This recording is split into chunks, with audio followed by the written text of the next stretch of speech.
Assalamualaikum warahmatullahi wabarakatuh. Salam sejahtera, salam hebatkan PIBKS, salam Malaysia Madani.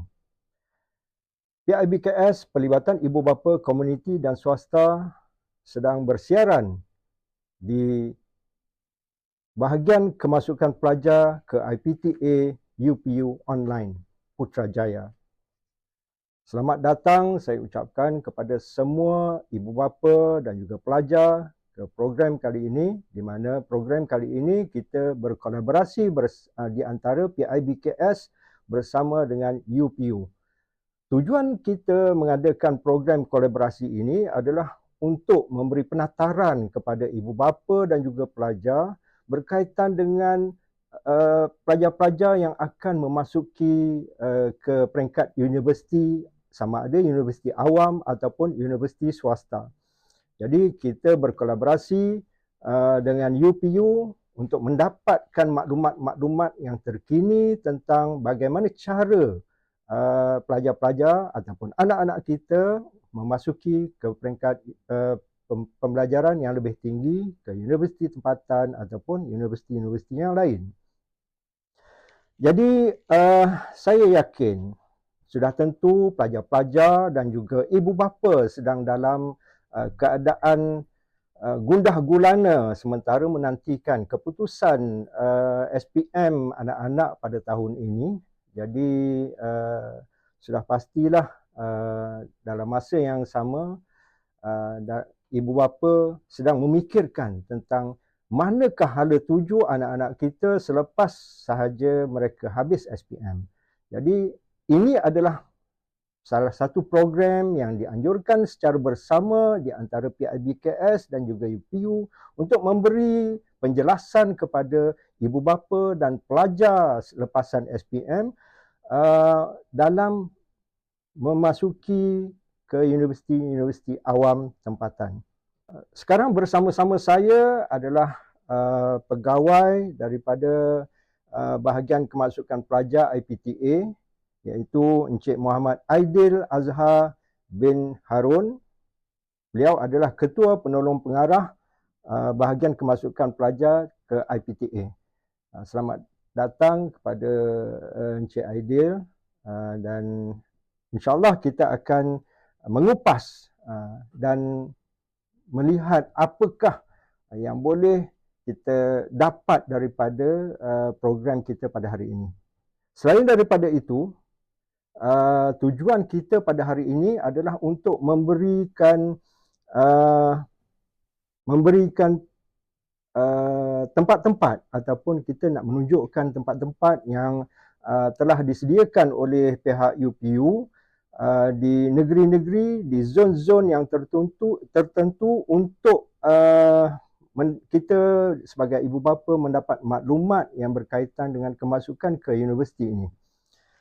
Jadi untuk tidak membuang masa lagi, saya mempersilakan Encik Muhammad Aidil Azhar untuk memberi penjelasan tentang bagaimana cara ibu bapa dan juga pelajar boleh memasuki ke UPU online dan bagaimana cara untuk mengisi dan mendapat maklumat-maklumat yang berkaitan dengan kemasukan ke universiti awam. Dipersilakan.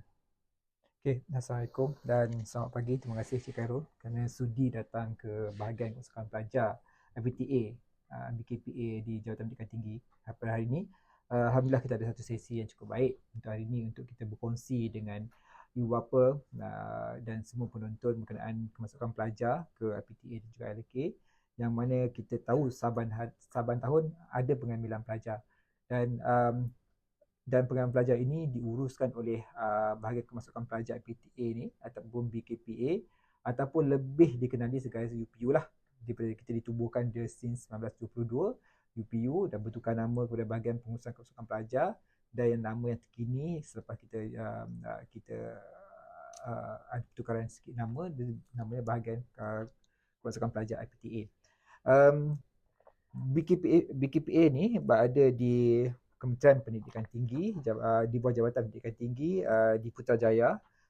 Kami boleh maklumat berkenaan kemasukan pelajar ini boleh diperolehi di website kami di UPU upu.mohe.gov.my yang mana semua maklumat berkenaan syarat kemasukan, tarikh-tarikh penting berkenaan kemasukan pelajar dan juga directory untuk menghubungi institusi yang menawarkan program pengajian dan sebagainya ada di dalam portal upu.mohe.gov.my. Selain itu juga, ibu bapa boleh dapatkan maklumat di talian hotline kami. Kami ada satu talian hotline kami sediakan dan nombornya 0386842363 yang mana talian ini dibuka daripada pukul 9 pagi hingga 5 petang. Tuan-tuan dan puan boleh hubungi kami untuk dapatkan khidmat nasihat berkenaan kemasukan pelajar. Dan selain itu juga kita ada satu aplikasi chatbot yang kita namakan UPU Chat yang mana boleh bertanya di situ, chatting di situ, pergi dekat website upu.mohe tu, dekat situ di sebelah kiri bawah tu ada chatbot, boleh bertanya soalan di situ dan kita akan reply dengan kadar segera kan, dan boleh bertanya sepanjang masa 24 jam 7 hari seminggu dan kita akan menjawab soalan-soalan tersebut tuan-tuan dan puan di situlah. Dan juga maklumat berkenaan kami boleh diperoleh daripada, kita ada aplikasi UPU Pocket, boleh download di App Store, Huawei dan juga Google Play Store untuk dapatkan maklumat. Termasuklah nombor telefon untuk dihubungi di Universiti Awam, di IPTA, di RKA. Juga mengenai syarat-syarat kemasukan dan juga tarikh penting pun ada kita paparkan di situ. So tuan-tuan dan puan, pemohon, ibu bapa dan orang awam dia dapatkan tarikh penting di situlah. Itu antaranya lah Encik Khairul, macam mana dapatkan maklumat berkenaan UPU. Baik, terima kasih Cik Adil di atas penjelasan berkaitan dengan kemasukan ke UPU online. Kita terus kepada soalan yang pertama yang biasanya ibu bapa akan bertanya tentang kemasukan ke universiti ini, terutamanya apabila melibatkan UPU online. Jadi, bagaimanakah jika seseorang calon itu tersilap memilih kategori semasa membuat permohonan ke UPU? Yalah, kadang-kadang ibu bapa, ada pelajar-pelajar yang nakkan kita masuk, anak-anak kita nak masuk ke bidang ini, tetapi ibu bapa nakkan anak-anak masuk ke bidang lain. Jadi bagaimanakah sekiranya ada berlaku kesilapan ataupun mereka nak bertukar kepada ni, kita minta penjelasan daripada Cik Adil. Okey, pertamanya kita buka permohonan UPU online ni pada dua kategori, pelajar lepasan SPM untuk sambung belajar ke sijil, diploma, asasi, dan satu lagi adalah pelajar lepasan STPM Staraf untuk ke program degree. Dan semasa kita buka permohonan UPU online tu, lah tempoh kalau kita buka 2 bulan ke 3 bulan ke, pelajar boleh kemaskini pilihan dia. Kita sediakan 12 pilihan, 1 hingga 12. Dia boleh kemaskini pilihan anytime, tak ada masalah. Dia selepas dia selalu mendaftar dan pelajar isi maklumat-maklumat yang diperlukan, contohnya nama, alamat dan sebagainya, kemudian boleh kemaskini pilihan sehinggalah tarikh tutup permohonan. Kita tak ada had untuk dia kemaskini pilihan. Dan apabila sebab kita tutup, lepas tu kita akan tutup pilihan, kita akan ada proses temu duga dan sebagainya berlaku, dan kita akan buka semula bila result SPM keluar ataupun result STPM ataupun matrik asasi dah dihebahkan. So pada ketika kita buka fasa kemaskini, kita bagi fasa kemaskini yang itu, bila kita buka fasa kemaskini, pelajar boleh lagi kemaskini berdasarkan result yang terkini lah. So jika pada fasa permohonan tu dia milih pilihan pertama, contohnya program Sains Matematik di UKM, pada ketika itu keputusan asasi ataupun STPM belum keluar lagi, dia memilih program tersebut. Kemudian bila keputusan matrik dah keluar, rupanya dia tak layak untuk program tersebut. Mungkin calon hanya mendapat C dalam matematik, tapi program tersebut memerlukan B. So pelajar boleh kemaskini pilihan tersebut. So tidaklah dia membazir pilihan dia tu semasa fasa permohonan. Semasa kemaskini dia boleh kemaskini balik ikut kesesuaian pencapaian akademik dia. Okay. Baik, terima kasih Cik Adil. Soalan yang seterusnya yang biasa ibu bapa ataupun pelajar-pelajar akan bertanya adalah berkaitan dengan calon menukar pilihan program jika dipanggil temuduga. Kadang-kadang kita bila dipanggil temuduga, bagaimana cara kita untuk membuat penukaran pemilihan kursus tu? Okey. Program temu duga ni sedikit special lah, istimewa lah kita uruskannya. Yang mana program bertemu duga ni akan ada pada pilihan 1, 2, 3 dan 4. Dan program bertemu duga untuk pendidikan hanya ada pada pilihan 1 dan pilihan kedua.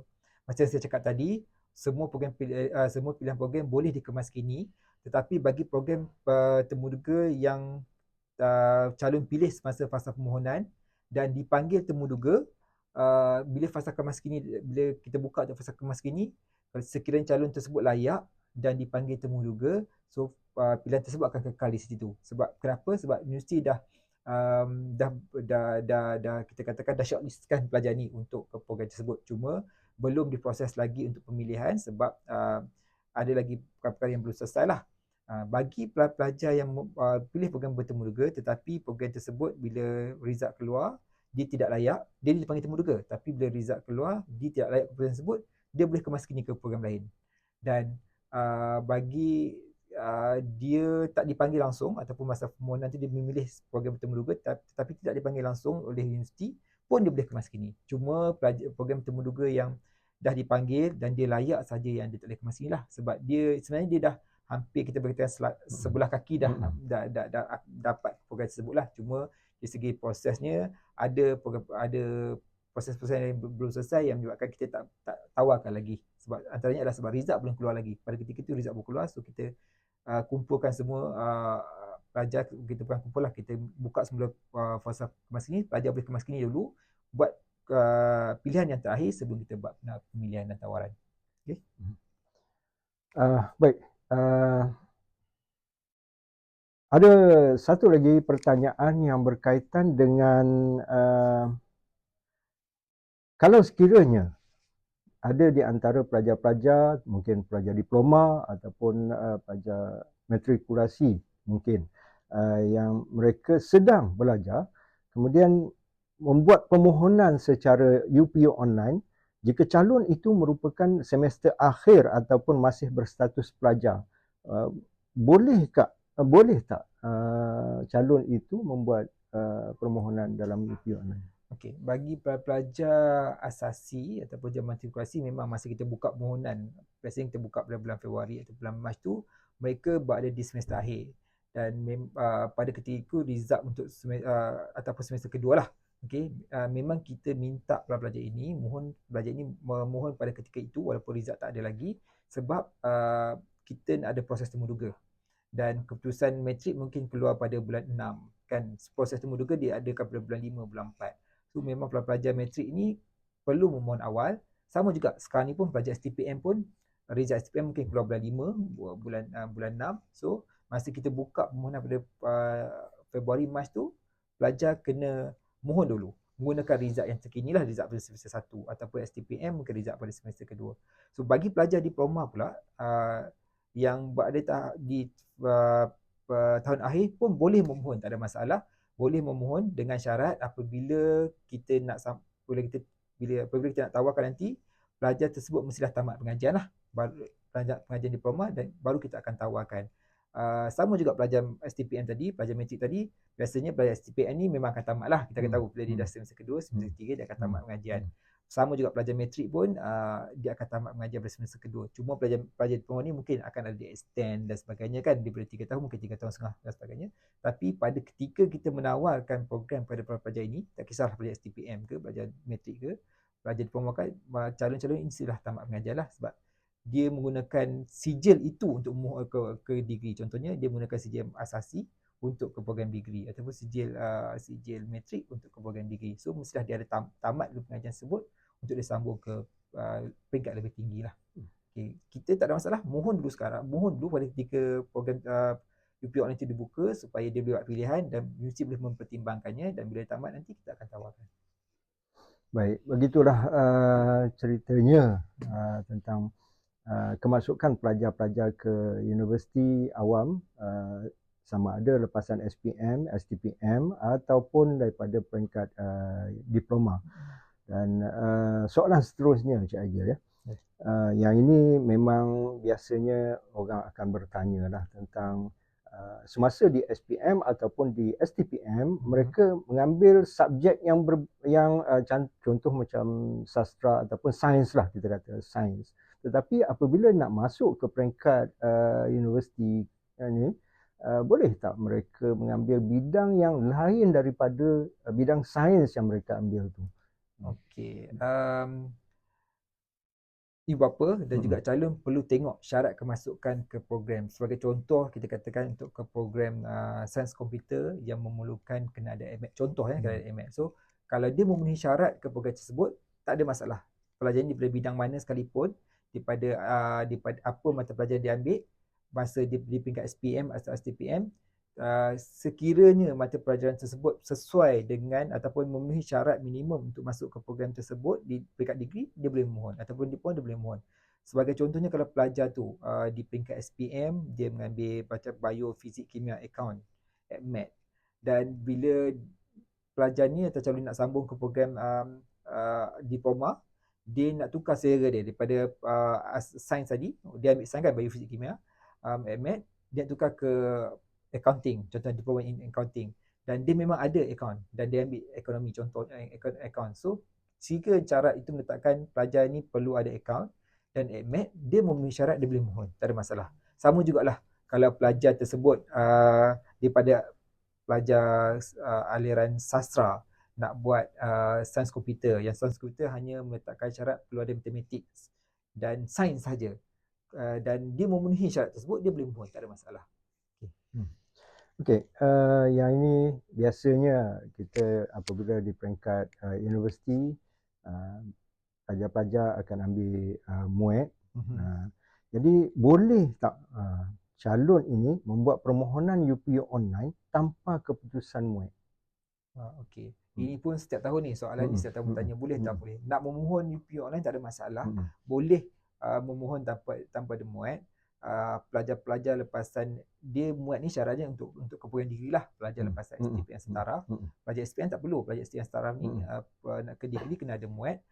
Masa memohon tersebut kita tidak mensyaratkan dia ada kita tidak mewajibkanlah dia ada MUET ataupun tidak. Dia boleh memohon dahulu, tapi dia kena pastikan bahawa dia dapat MUET semasa kita memberi tawaran. Okey. Contohnya kalau masa kita buka masa bulan Februari ataupun Mac tu, pelajar belum ada MUET lagi tapi sedang menduduki MUET, keputusan belum ada, dia boleh mohon, tak ada masalah. Dan bila result dah keluar nanti, mungkin result MUET keluar sebulan selepas tu, bulan 4, dia dah ada result MUET, kita akan proses dia. Bila bulan 5, bulan 6 nanti, kita akan proses dia berdasarkan result MUET. Walaupun sebenarnya kalau pelajar ni dia tak perlu naik keputusan MUET, kita akan minta terus kepada majlis peperiksaan, akan bagi senarai pelajar yang memiliki MUET dan dengan keputusannya sekali. So kita akan proses berdasarkan maklumat ataupun data yang dikongsi oleh majlis peperiksaan lah. Dan suka saya ingatkan, MUET ni di validnya adalah 5 tahun. So kalau ada yang dah expired, kena menduduki semulalah MUET. Dan pastikan MUET tersebut masih sah ataupun sah laku dia pada ketika tawaran dilakukan. Biasanya tawarannya ada bulan 9, bulan 8 kita buat tawaran tu, pastikan result MUET tu masih valid lah. Ataupun yang kalau belum ada, pastikan dah ada result MUET. Kalau tak ada, kita tak nak proses. Dan katalah dia memohon pada bulan 3 tersebut, MUET belum ada, nak ambil MUET mungkin MUET on demand. MUET on demand akan cepat resultnya. Tapi kalau MUET yang sesi yang 1, 2 yang biasa tu mungkin sedikit lewat. Pada bulan 10 result belum ada. Result MUET belum ada. Kita tak boleh mempertimbangkan dia untuk kemasukan masa kita buat hebahan bulan 10. Bulan 9 tu. Okay, tapi dia boleh buat rayuan, dan pastikan semasa hebahan rayuan nanti result MUET tu ada, dan insya-Allah kalau rezeki kita akan tawarkan masa rayuan lah. Baik, soalan seterusnya iaitu berkaitan dengan MUET juga, di mana calon kita baru sahaja mendaftar untuk menduduki MUET, tetapi dalam masa yang sama mereka nak mendaftar UPU online untuk kemasukan ke universiti. Adakah ianya boleh dilaksanakan? Boleh. Tak ada masalah, boleh daftar. Saya cakap tadi, biasanya pelajar ni kebanyakannya berlaku pada pelajar-pelajar yang mungkin baru lepas habis diploma, lepas tu baru terfikir nak sambung belajar, baru nak ambil MUET. Tak ada masalah. daftar muat dahulu. Pada masa yang sama mohon UPU online. Kemudian pastikan result muat tu ada semasa kita tawarkan pada bulan 9, ataupun kalau tak dapat bulan 9, pastikan ada semasa kita nak tawar rayuan, which is bulan 10 lah. So kalau tak ada juga, kita tak nak proses. Tapi kalau ada salah satu pada ada awal lagi, baiklah kita boleh tawarkan masa perdana bulan 9. Kalau tak ada, kita akan cuba tawarkan semasa bulan 10 nanti masa rayuan. Tak ada masalah. Boleh daftar dulu, pastikan ada muat, barulah kita dan kita akan proses. Baik, terima kasih kepada Encik Muhammad Aidil Azhar bin Harun di atas penjelasan berkaitan dengan kemasukan ke UPU online, iaitu bahagian kemasukan pelajar ke IPTA. Jadi kepada semua ibu bapa dan juga pelajar yang berada di seluruh negara, kita ada pihak UPU ada menyediakan kemasukan ke universiti, iaitu jom masuk universiti ataupun jom masuk U, di mana di zon selatan kita ada Johor di Stadium Tertutup Arena Lakin Johor Bahru pada 20 dan 21 hari bulan Mei, dan zon Sarawak iaitu Negeri Sarawak di Times Square Mega Mall Bintulu pada 20 dan 21 Mei juga.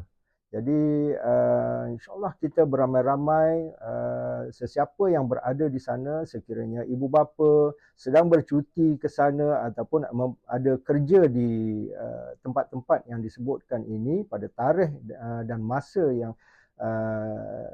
kita bagi tahu, bolehlah datang ke bus-bus di sana dan boleh bertanya secara terus dengan pegawai-pegawai UPU dan juga pihak-pihak universiti yang ada membuat hebahan di sana.